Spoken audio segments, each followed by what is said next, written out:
warahmatullahi wabarakatuh. Halo semuanya, perkenalkan saya Anissa Ayu Aulia dengan NIM 1900628 dari jurusan Pendidikan Ekonomi Universitas Pendidikan Indonesia. Nah, di video kali ini saya akan mereview salah satu buku agama Islam yang berjudul Hukum Bermuamalah dengan Bank Konvensional. Nah, buku ini ditulis oleh Ahmad Sarwat LCMA. Nah, ini merupakan foto dari beliau. Beliau ini merupakan Direktur Rumah Fikih Indonesia, yaitu sebuah institusi nirlaba yang bertujuan melahirkan para kader ulama di masa mendatang dengan misi mengkaji ilmu fikih perbandingan yang original, mendalam, serta seimbang antara mazhab-mazhab yang ada. Selain aktif menulis, beliau juga sering diundang untuk menjadi pembicara dalam majelis taklim di masjid, kantor, juga perumahan, baik ke pelosok negeri maupun di mancanegara seperti Jepang, Qatar, Mesir, Singapura, Hong Kong, dan lain-lain. Selain itu, beliau juga rutin menjadi narasumber pada acara TV yaitu Tanya Khazanah di TV nasional Trans TV dan beberapa televisi nasional lainnya. Namun yang paling banyak dilakukan oleh beliau adalah menulis karya dalam ilmu fikih yang terdiri dari 18 jilid seri fikih kehidupan. Nah, buku ini merupakan cetakan pertama yang diterbitkan pada 15 April 2019 di Jakarta Selatan oleh Rumah Fikih Publishing. Secara fisik, buku ini terlihat sangat sederhana, ringan, namun muatan materi yang disajikan sangat lengkap yang terdiri dari 11 bab, di mana setiap bab ini rata-rata terdapat kutipan-kutipan dari ayat Al-Quran, hadis, dan pendapat ulama. Buku ini membahas konsep secara sistematis, dimulai pada bab 1 yaitu membahas mengenai riba. Di dalamnya terdapat dalil keharaman riba, kemudian definisi, jenis, dan lain-lain. Kemudian pada bab 2 itu membahas sejarah bank dan fungsinya. Kemudian bab 3 membahas pendapat haramnya bank. Kemudian pada bab 4 membahas pendapat halalnya bank. Bab 5 membahas fatwa tentang bunga bank di Indonesia. Kemudian bab 6 membahas dalil halal dan haramnya bank. Kemudian bab ke-7 itu membahas akad ghairu musamma. Bab ke-8 membahas problematika bank syariah. Kemudian bab ke-9 membahas bentuk bermuamalah dengan bank. Bab ke-10 membahas kiat hindari keharaman bank. Dan yang terakhir yaitu alternatif solusi riba di bank. Buku ini membahas mengenai bagaimana sih kita bermuamalah dengan bank konvensional ini, yang mana dilatar belakangi oleh semakin tingginya kesadaran umat Islam akan haramnya riba dan dosa-dosanya. Di berbagai forum, seperti majelis taklim, pengajian, masjid, bahkan sampai juga di berbagai media sosial, banyak bermunculan ajakan untuk meninggalkan riba ini.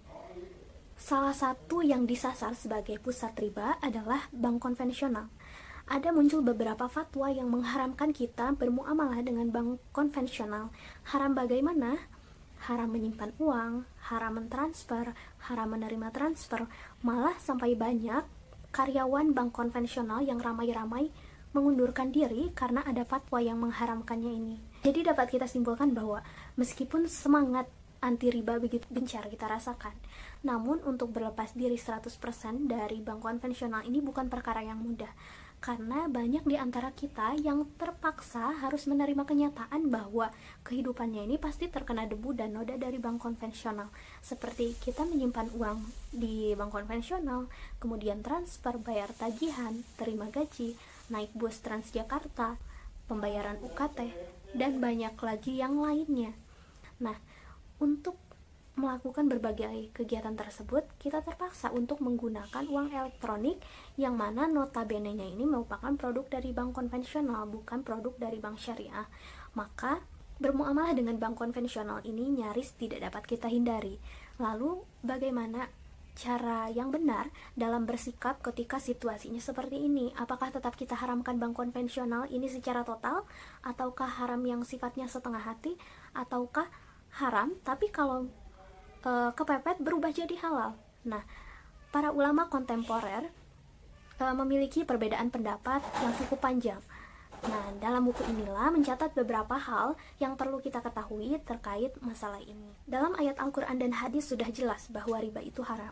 Semua ulama pun sudah sepakat bahwa riba itu haram. Namun yang menjadi pertanyaan adalah bank itu haram atau tidak. Nah, mengapa kita masih mempertanyakan hal ini? Karena bank itu tidak ada di zaman Rasulullah. Selain itu, dalam Al-Quran dan hadis pun tidak ada pembahasan mengenai bank itu haram.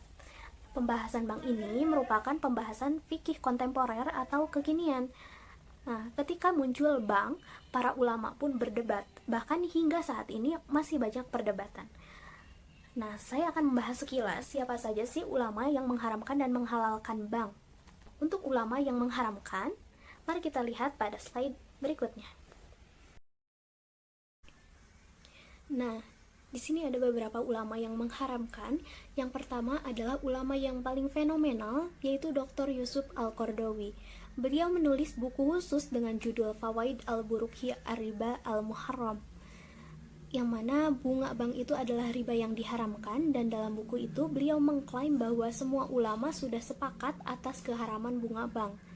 Namun pada akhirnya klaim ini pun tumbang karena banyak ulama kontemporer yang menghalalkannya. Kemudian ulama yang kedua adalah Syekh Abu Jahroh. Beliau merupakan salah satu pimpinan Universitas Al-Azhar dan termasuk ulama modern. Beliau mengatakan bahwa bunga bank riba.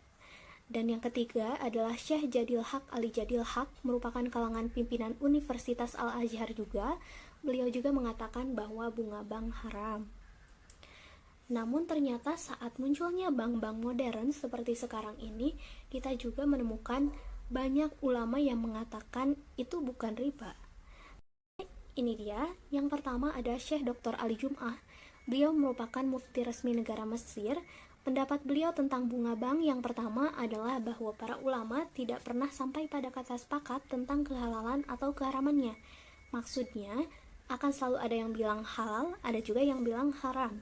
Syekh Dr. Ali Jum'ah ini cenderung kepada pendapat pendahulunya, yaitu Sayyid Tantawi, dan juga fatwa resmi Majma' al-Buhuts al-Islamiyah di Al-Azhar yang memandang bahwa bunga bank itu bukan riba yang diharamkan. Beliau lebih cenderung memandang uang itu adalah share hasil keuntungan usaha. Penetapan keuntungan yang harus diberikan oleh pihak peminjam kepada pemilik harta menurut beliau bukan riba, karena merupakan pembagian hasil usaha dan keuntungan yang sudah diawali dengan saling ridho. Nah, kemudian yang kedua ada Syekh Dr. Muhammad Sayyid Tantawi, merupakan pemimpin tertinggi Al-Azhar sekaligus menjadi pimpinan Majma' Buhuts Islamiyah di Al-Azhar. Dalam fatwanya, beliau menyebutkan bahwa bunga dari hasil menabung di bank bukanlah riba yang haram, tetapi merupakan bagi hasil atas usaha bersama. Meski pembagian hasil itu sendiri sudah ditentukan nilainya di awal, namun menurut beliau hal itu sah-sah saja karena sudah melewati proses saling ridho di antara kedua belah pihak. Jadi, fatwa beliau ini lebih spesifik lagi, bukan hanya yang menyimpan uang, tetapi juga ketika seseorang meminjam uang dari bank sebagai debitur, lalu dia bayar bunga kepada bank, maka itu menurut beliau bukan riba, melainkan bagi hasil. Kemudian, ulama yang ketiga ada Syekh Dr. Muhammad Abduh. Beliau merupakan salah satu tokoh senior kebangkitan Islam masa modern yang menjadi inspirator banyak gerakan pembaharuan Islam di berbagai negeri. Dalam buku tafsirnya, yaitu Al-Manar, beliau mengatakan bahwa beliau memandangnya bukan riba yang diharamkan. Alasannya karena uang dari masyarakat yang kita tabungkan atau simpan di bank itu ternyata malah banyak memberi manfaat kepada kedua belah pihak, yaitu pihak yang punya uang pun kan nantinya meminjamkan uangnya kepada orang lain. Nah, orang yang meminjam itu menggunakan uangnya untuk kegiatan usaha. Nah, keuntungan dari usaha inilah akan dibagikan kepada bank. Jadi kedua belah pihak tersebut sudah ada kesepakatan atau sudah saling ridho. Jadi di manakah sisi haramnya gitu. Nah, berdasarkan pendapat ulama-ulama ini dapat kita tarik kesimpulan, jika kita ingin mengatakan bank itu haram, silakan. Tapi jika ada yang masih bermuamalah dengan bank konvensional, ya tidak usah iri, karena banyak juga ulama yang menghalalkan terkait masalah ini. Perbedaan pendapat ini bukan ajang untuk saling mencaci atau menjelek-jelekan, tapi kita bisa tahu ternyata permasalahan ini merupakan masalah kontemporer karena bank tidak ada di zaman Rasulullah. Jadi yang namanya fikih pasti ada perbedaan pendapat, dan hal ini wajar. Jadi selama yang berbeda pendapat itu adalah ulama dan mereka memang punya privilege untuk berijtihad, ya kita boleh pilih jalan mana. Selanjutnya di sini saya akan membahas kelebihan dari buku ini. Buku ini memiliki kelebihan diantaranya cover yang cukup sederhana, gambar pada cover pun sudah menunjukkan isi buku, kemudian bahasa yang digunakan dalam buku ini mudah untuk dimengerti.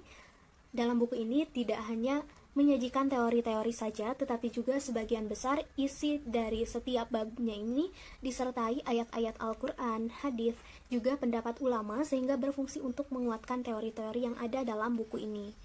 Selain itu, buku ini menyajikan materi dengan cakrawala ilmu yang sangat luas perspektifnya, tidak sekedar terpaku pada satu pendapat saja, tetapi juga menguaknya dalam berbagai pandangan ulama. Nah, adapun kekurangan dari buku ini, yakni terdapat beberapa kata yang sulit dipahami, yaitu bahasa asing, sehingga pembaca harus mencari tahu terlebih dahulu arti dari kata tersebut. Selain itu, terdapat beberapa ayat Al-Quran dan hadis yang tidak disertai dengan harokat, sehingga pembaca sulit untuk membacanya dalam bahasa Arab. Nah, mungkin sekian saja review buku dari saya. Mohon maaf apabila terdapat kesalahan pengucapan kata. Wabillahi taufik wal hidayah. Wassalamualaikum warahmatullahi wabarakatuh.